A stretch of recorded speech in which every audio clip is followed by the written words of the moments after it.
panahon ngayon, karamihan sa atin ay naghahanap ng mas murang sasakyan, yung tipong sasapat sa budget pero makukuha mo pa rin ang mga pangunahing katangian at gamit na inaasahan mo.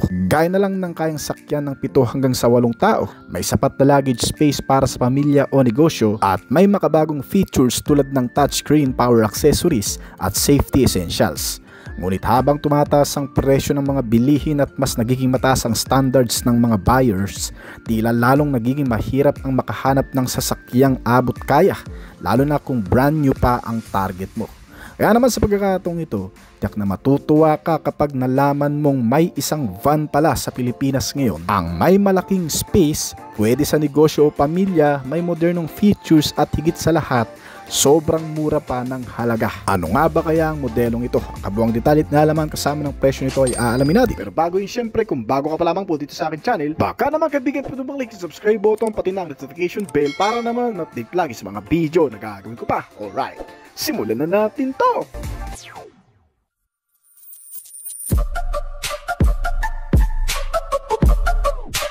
Sa panahon ngayon, bibira na talagang makakita ng murang sasakyan, lalo na kung ang hanap mo ay isang pampamilya na pwede ring pang negosyo. Sa dami ng mga bagong modelo sa merkado at patuloy ang pagtaas ng presyo, parang imposible nang makahanap ng sasakyang praktikal, maluwag at abot kaya. Pero alam mo ba, kahit sobrang dami na ng mga high-tech na modelo at may mga presyo na halos abot langit na, ay may iilan pa ring sasakyan sa bansa na maaari mong mabili sa napakamurang presyo. At hindi lang basta mura, kundi maaasahan pa sa lahat ng bagay. May sapat na space at may kasamang modernong features na hinahanap ng karamihan. Isa na rito ang Kaizen Honor S na tatalakayin natin ngayon. Isang van na unti-unti nang nakikilala sa mga practical buyers at startup business owners sa Pilipinas. Sa presyo nito na halos kalahating milyon lang mga kaibigan, ay masasabi mong sulit na sulit ito, lalo na kung ikukumpara sa ibang brand new van na halos doble ang presyo. May seating capacity ito na para sa 7 hanggang sa 8 tao, kaya swak na swak pang pamilya o sa mga deliver at transport service. Bukod sa affordability, may mga features na rin ito tulad ng touchscreen infotainment, rear parking sensor, power windows at dual airbags para sa safety nito. At isang matipid na 1.5 liter gasoline engine na tinatayang malakas rin ang performance pagdating sa highway. Para sa mga hindi nakakaalam din, ito ang hidden gem ng budget vans na tahimik lang sa merkado, pero malaki ang naitutulong sa mga taong gustong makapagsimula ng negosyo magkaroon ng sariling service vehicle. Well, kung itatanong nyo naman kung napaka-reliable o matibay ba ito na klase, ayon sa mga review at feedback ng mga clients nito, hindi lamang minivan itong modelo kundi MPV rin na klase o multipurpose vehicle.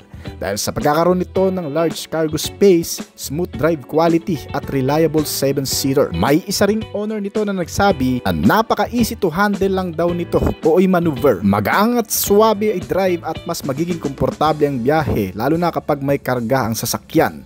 Available din ang mga pyesa nito sa Pilipinas, kaya hindi ka mahihirapang maghanap kung sakaling may sira na ito. At ayon sa manufacturer kung paano na-built itong sasakyan, ang mga materyales at component at chassis na ginamit dito ay capable din para sa mga heavy loads, gaya ng front suspensions nito na ginamitan ng MacPherson Strut Independent Suspensions.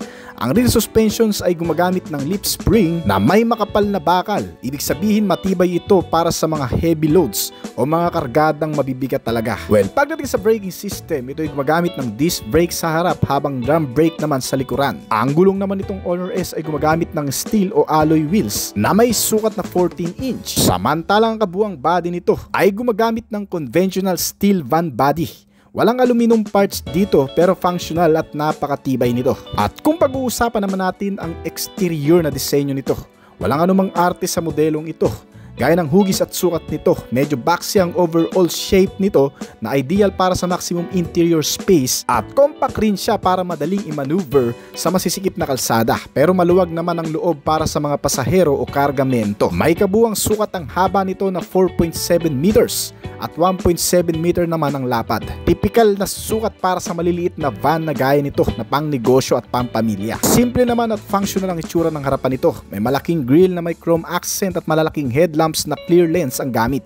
Hindi ito masyadong flashy pero nakakaabot ng tamang ilaw sa gabi.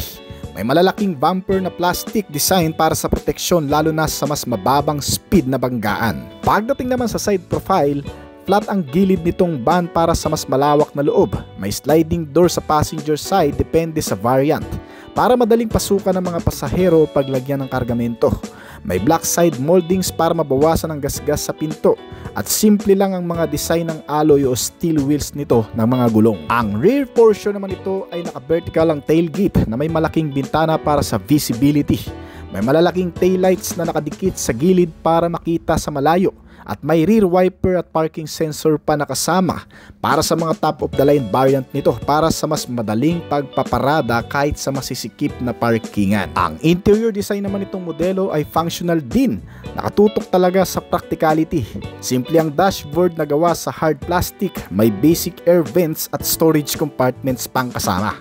May 7 hanggang sa 8 seater configuration, depende sa variant.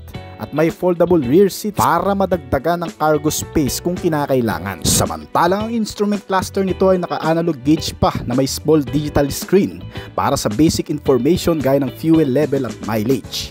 Ang infotainment system na nasa gitna para sa mga libangan ay may sukat na 10-inch touchscreen at may connectivity features gaya ng Bluetooth, USB at auxiliary in support.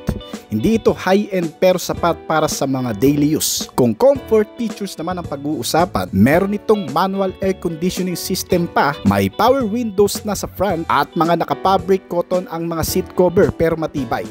Walang leather o high-end upholstery pero ang mga materyales ay pangmatagalang gamit talaga. Marami ka ring makikitang mga storage space sa loob nito gaya ng maraming compartments para sa malilit na gamit.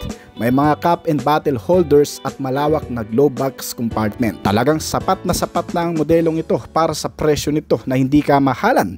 Pagdating naman sa mga safety and security features ay hindi rin ito pinabayaan. Meron itong dual airbag sa driver at passenger lamang. May anti-lock braking system o ABS na pangkaragdagan sa brake na magagamit sa mga emergency braking o biglaang pagpipreno. Kasama ang rear parking sensors nito sa likuran na tumutulong naman sa maayos na pagpapark. May mga seatbelt din ito para sa lahat ng upuan. Walang advanced na technology tulad ng mga lane assist at collision warning pero nasa basic safety level ito na ang importante pa rin ay ang pagiging maingat sa daan.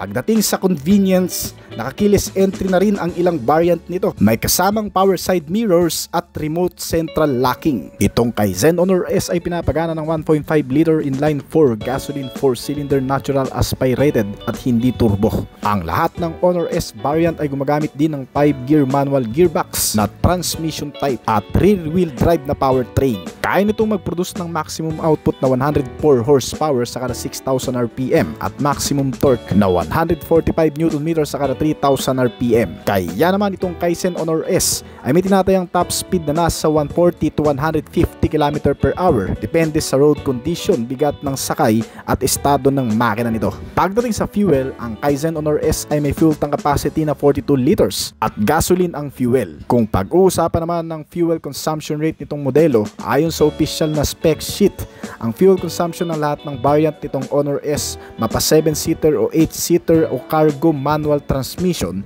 ay nasa 9 km per liter sa combination mixed driving condition. Pero ang ilang may-ari nito sa Pilipinas ay nagsasabi ng actual na fuel economy nito na mas mataas kaysa sa claim ng manufacturer nito, na kung saan umaabot daw ang fuel consumption nito mula sa 12.5 km per liter hanggang sa 14 km per liter lalo na sa highway. So ibig sabihin, ang 42 liters na fuel tank capacity nito ay umaabot ng 546 km na layo bago tuluyang maubos. So ibig sabihin ay malayo-layo na rin talaga ang mararating mo gamit ang modelong ito na sobrang practical, mura at sulit pa. Itong Kaizen Honor S ay umaabot sa bigat na 1,250 kg hanggang sa 1,325 kg depende sa body configuration nito, at may minimum ground clearance size na 170 mm o 17 cm. Gumagamit na rin itong Kaizen Honor S ng electric power steering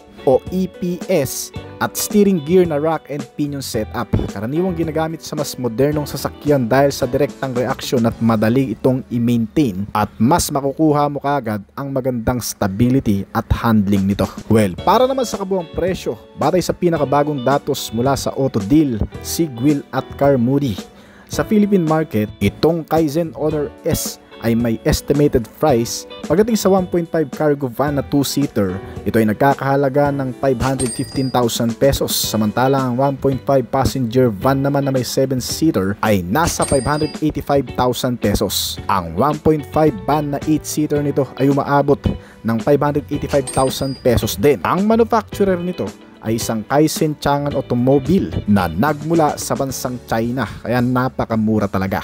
Ang Kaizen Honor S ay isang praktikal, matibay at abot-kayang multipurpose vehicle o MPV na gawa ng Kaizen, isang kilalang brand mula sa Changan Automobile ng China. Ito ay idinisenyo upang tugunan ang pangangailangan ng mga negosyante at pamilya na naghahanap ng sasakyan na may malawak na spasyo para sa pasahero at kargamento.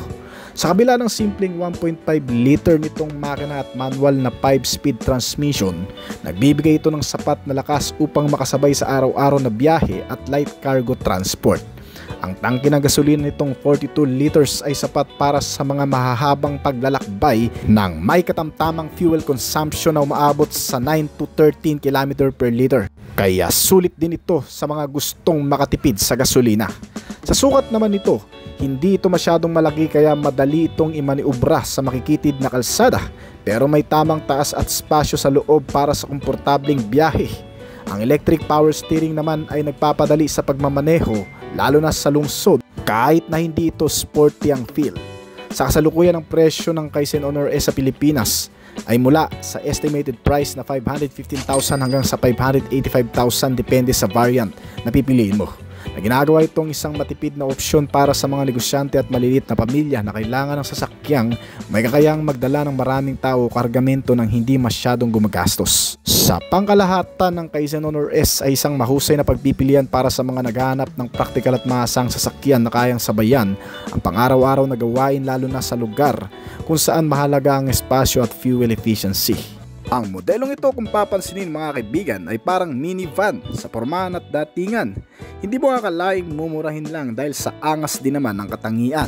Bali, inilabas ito sa bansa noong 2019 pa, kasabay ng pagsibol ng kasikatan ng ilan sa mga multipurpose vehicle dito sa local market, gaya na lamang ng Mitsubishi Expander, Toyota Avanza at Suzuki Ertiga na ilan sa mga kakumpetensya nito pagdating sa pagiging MPV car category.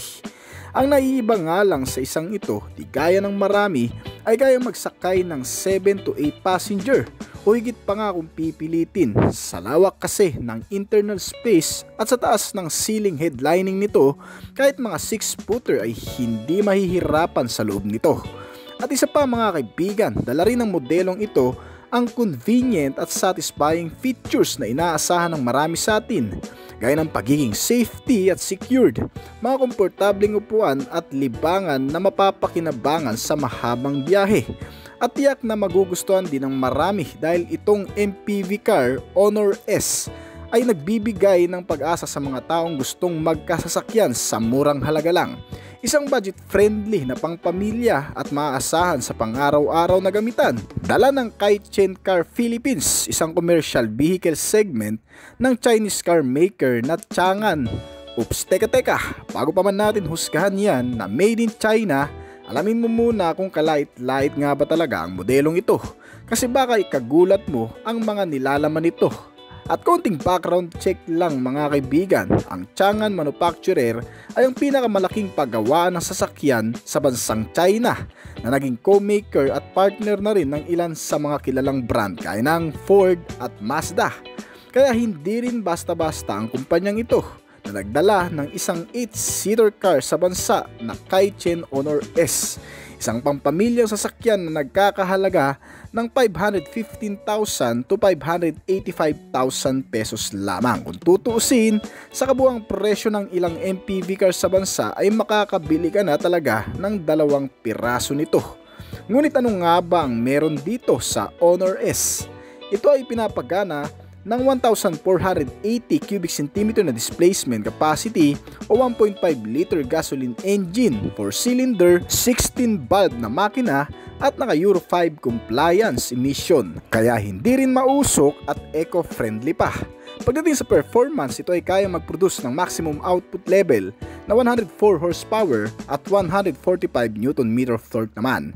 Naka-manual transmission at rear-wheel drive at gearbox na 6-speed, kaya naman ang kabuuang bilis din na nagagawa nito ay umaabot sa 165 km/h. Hindi ganun kalakas kung ikukumpara sa ilan, pero okay na rin yan kung ang pagiging convenient ang pag-uusapan.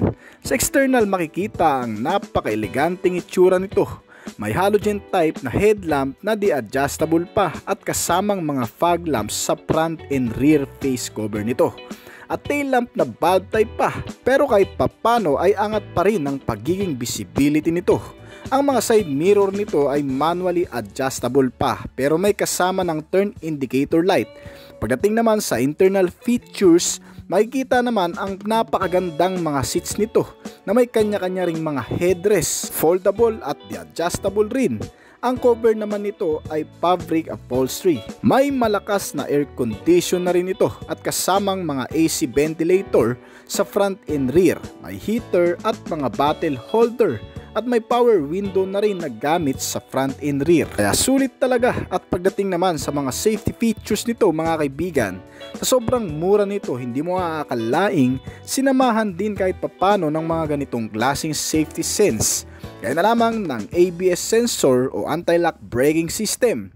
Isang sistemang nag-a-unlock sa mahigpit na kapit ng brake kapag biglaan mo itong nagamit sa hindi naasahang pagkakataon. Dahil dito ay maiiwasan ang pagkadulas na nauuwi sa pagkabangga o pagkawalan ng pagmamaniobra.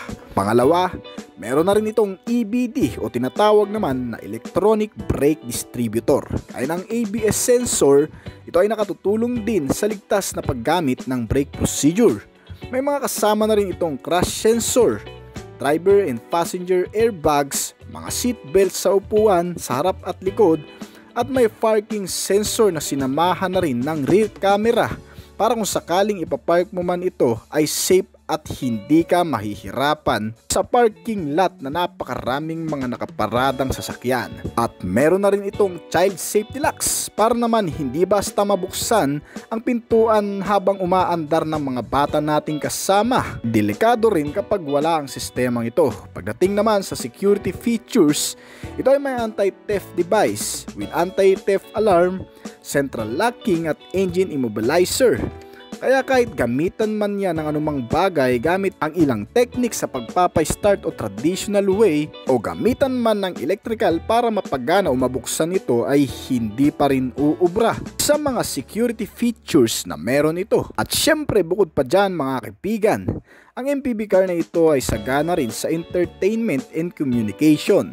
Pagdating sa mga bagay na magpapakomportable at magpapakonvenient palalo sa iyo sa napakahabang biyahe dahil meron itong 10 inches monitor screen at touchscreen pa. Pwede mong i-connect ang cellphone mo dito dahil meron na rin itong kasamang Bluetooth connectivity. May FM and AM radio at mga speakers sa front and rear portion nito. Kaya panigurado ang audio sound system ay maganda na rin. Ang steering type naman ito ay ginamitan ng electric power at steering gear type na rack and pinion. At pagdating naman sa mga suspensions, sa front ay ginamitan ng MacPherson strut na kadalasan ginagamit din sa mga mamahaling sasakyan. At rear suspension naman ito na may lip spring with shock absorber and coil spring. Kaya ang bouncing ay paniguradong maganda na rin. Sa mga braking system naman sa front ay ginamitan ng ventilated disc type at rear brake na drum type na base na rin sa ilang mga nakagamit na nito. Ang brake power ay mapagkakatiwalaan mo rin na sinamahan ng mga naka-tubeless tires at alloy na mags na may kabuuang sukat na 185 by 70 R14. Ang fuel tank capacity nito ay nasa 42 liters pero matipid kumonsumo ng gasolina. Kayang umubos ng 1 litro sa 18 km na layo ng tinakbo nito. Ang kabuuang sukat nito pagdating sa haba, ito ay nasa 4,450 mm. Ang kabuuang taas naman nito ay may sukat na 1,835 mm. Ang kabuuang lapad ay 1,685mm at may wheelbase size ito na 2,750mm. Ang ground clearance size nito ay 220mm. May kataasan na rin yan kaya maisasabak mo rin sa matutubig at malulubak na kalsada. Ang wheelbase size ay nasa 2,750mm at kabuuang bigat na 1,325kg. Kayang sakyan ng 7 to 8 passenger, kaya pampamilya talaga. Ang itsura nito ay parang pampasaherong van din talaga. May mga roof railing, mga wiper blades, kumpleto sa mga ilaw sa internal at external nito. May dalawang klaseng variant din ito na inilabas dito sa bansa. Ang standard variant na cargo van, gasoline type manual transmission na nagkakahalaga ng 515,000 pesos dito sa bansa. At ang pangalawang variant nito ay tinatawag na passenger van, gasoline type at naka-manual transmission na rin na nagkakahalaga naman ng 585,000 pesos dito sa bansa. So hanggang dito na lamang po siguro ng ating video, pero bago po tayo magtapos ay nais ko po munang magpasalamat sa mga patuloy na sumusuporta, nag-abang palagi sa mga video na in-upload natin dito sa ating channel. Maraming salamat po at shoutout po sa inyo guys. Ngayon kung bago ka pa lamang din po dito sa ating channel, baka naman kaibigan pwede mo maklik ang subscribe button pati na ang notification bell para naman update kita palagi sa mga video na gagawin ko pa.